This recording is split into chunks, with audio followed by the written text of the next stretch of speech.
અને સર્વ વૈભવે ભેગા કર્યા છે. એ માટે તાળીઓનો કડકડાટ. હવે મારે આપણને બાળપણ અને નાનપણની યાદો કરાવવી છે. આપણે જ્યાં રમતા હતા, ભણતા હતા, ગાતા હતા, તમને તમારું બાળપણ સાંભળે છે? અને નહીં સાંભળતું હોય ને તો હું મારી પોતે લખેલી કવિતા છે, હું થોડું ઘણું લખી લઉં છું. તો મેં લખી છે કાલ રાતે જ. તો તમને તમારા નાનપણથી તમારા અત્યાર સુધીનો દરેક અનુભવ આવશે કે મને મારું બાળપણ બહુ સાંભળે હો, એ પિયર વાલું લાગે. મને મારું બાળપણ બહુ સાંભળે. ઈ દાદી માનો ખોળો, ઈ મારી બાનો પાલો, ઈ બાપ દાદાનું વહાલ કાયમ હૃદયમાં હો. ઈ વીઘા એકનો ફળિયા, વાથે દેશી નળિયા, ઈ ઘર, ઈ ડેલો, ઈ ઓટલા ને ઈ ગામની ધૂળ, ઈ ધૂળ ભરેલી શેરી આજે પણ મને મારું નામ લઈને બોલાવે એવું મને લાગે. મને મારું બાળપણ બહુ સાંભળે.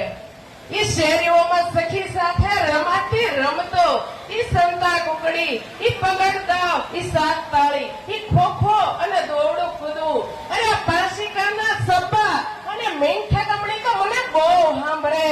મને મારું બાળપણ સાંભળે. ઈ બાળ મંદિરનું બાળપણ અને કન્યા શાળાનું ભણતર, ઈ નિશાળ તરફ દોડતા અને સૌ સાથે બેસી જમતા આજે પણ મને યાદ છે. ઈ મધ્યાહનનું ભોજન, એનો સ્વાદ આજે પણ મને યાદ છે.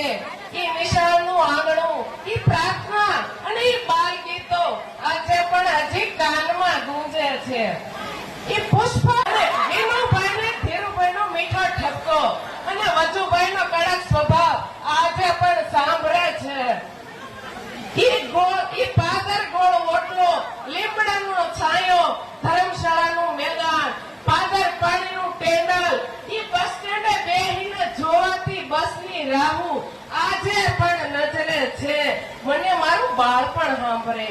ઈ તળાવની પાટ, ઈ પાવડી, ઈ સતીમા ને શીતળામાનું મંદિર, ઈ પાડ પર શીતળ સાયો આપતા ઝાડવા અને તળાવ વચ્ચે આવેલો કેહરમાનો વાડો, ઈ વાડાના મીઠા જાંબુડાનો સ્વાદ આજે પણ જીભ પર તાજો સાંભળે.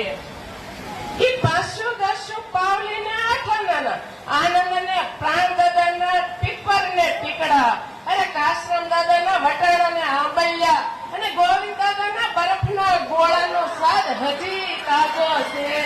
મને મારું બાળપણ સાંભળે.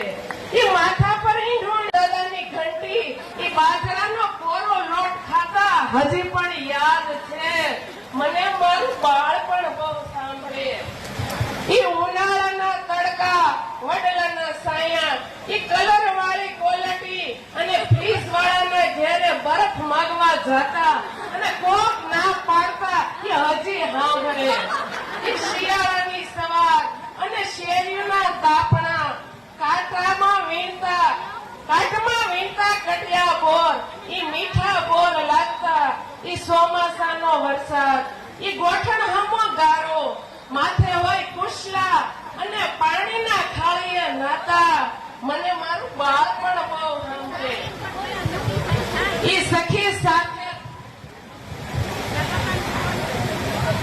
સાથે દોડતા, ઈ સાથે દેદો કૂદતા અને વાર વરત રહેતા.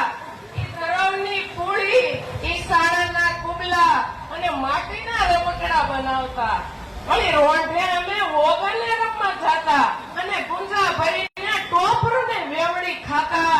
મને આ મારું બાળપણ સાંભળે. એકબીજાને વેસી હારે અમે ખાતા, અમે તો જાગતા, આખા ગામને જાગરણ કરાવતા. ઈ બાળપણ મને સાંભળે. ઈ ઢોકળી વાળીના લીમડે ચડતા, ખેતાભાઈના હાકલા, ઈ પડતા આથડતા સૌ સાથે રમતા અને બીકના માર્યા ભાગતા. ઈ સાતમ આઠમ ને 11, ઈ તોડિયા શોખ ને સોરે સૌ ભેગા થતા. ઈ પપોડા ને ઈ ફુગા, ઈ કાકડીના કેકારા થતા. આખા ગામમાં બેસાડ ટીવી હોય અને રામાયણ ને મહાભારત જોવા ઉતારામાં ભેગા થતા. આ મને મારું બાળપણ સાંભળે. સાંભળે. વળી નવરાત્રીમાં અમે નવદુર્ગા બનતા અને તબલાના મંજીરના તાલે ગરબા ગાતા. ક્યારેક બનતા રાધા કૃષ્ણ અને ક્યારેક બનતા હિન્દ માતા. મને મારું ઈ બાળપણ સાંભળે. ગામની કોઈ જાન આવતી ને કોઈ જાન જાતી. અમે પંચપીર જોવા ભેગા થતા. રામાપીરનું મંદિર શેઠું પણ વાર પર બે ત્યાં જતા. હાસ્યના હિલોળા, લાગણીઓનો સંગાર, એકબીજાના ચહેરા ઉપર ખુશીનો પ્રકાશ. ત્યારે મોબાઈલ નહોતા પણ સંબંધો જીવંત હતા. પૈસા ઓછા હતા પણ ખુશી અઢળક હતી. ઘરે નાના હતા પણ દિલ ખૂબ મોટા હતા. આજે વર્ષો વીતી ગયા, જીવન આગળ વધી ગયું, પણ દિલનો એક ખૂણો આજે પણ ગામની એ ગલીઓની, એ તળાવની પાળ પર અને એ બાળપણની મસ્તીમાં આજે પણ અટવાયેલો છે. કારણ કે બાળપણ ક્યારે પાછું નથી આવતું, પણ એની યાદો આખી જિંદગી દિલમાં ધબકતી રહે છે. મારું ગામ, મારી શાળા, મારી શેરી અને મારી સખીઓ, આ સારી વસ્તુ ક્યારેય ભૂલાતી નથી. ઘર બદલાઈ જાય, શહેર બદલાઈ જાય, સમય બદલાઈ જાય, પરંતુ બાળપણની યાદો અને ગામની સહેલીઓ ક્યારેય બદલાતા નથી. બાળપણ પાછું નથી આવતું, પણ સખીઓ સાથેની આ ક્ષણો એ યાદોને ફરી જીવંત કરી દીધી. તો આપણે સૌ સાથે મળીને આ બાળપણ વાગોળ્યું અને હવે બાળપણને આગળ રમશું અને જીવશું. તો આ સરસ મજાનું પાંચતલાવના ગામમાં આપણે દરેકે વિતાવેલું બાળપણ મેં રજૂ કર્યું. તો આપ સૌને તમારું બાળપણ, તમારી શેરી અને તમે કરેલા બધા જ યાદાઓ યાદ આવ્યા? તો આપ સૌ સખીઓનો ખૂબ ખૂબ આભાર. અને ખાઓ સૌ. આ તમે તરત કીધા ભેગા આવ્યા, આટલો વરસાદ પણ નો તમે સ્વીકાર્યો અને અહીંયા આવી હાજરી દીધી ને, અમારા માટે બહુ છે. આપણે બધી સખીઓ સાથે મળ્યા અને સૌનો ખૂબ ખૂબ આભાર છે. થોડીક અત્યારે વરસાદને લીધે કઈ તકલીફ પડતી હોય, અગવડતા હોય તો માફ કરજો, કારણ કે આ વરસાદ છે એટલે થોડુંક અઘરું રહેશે.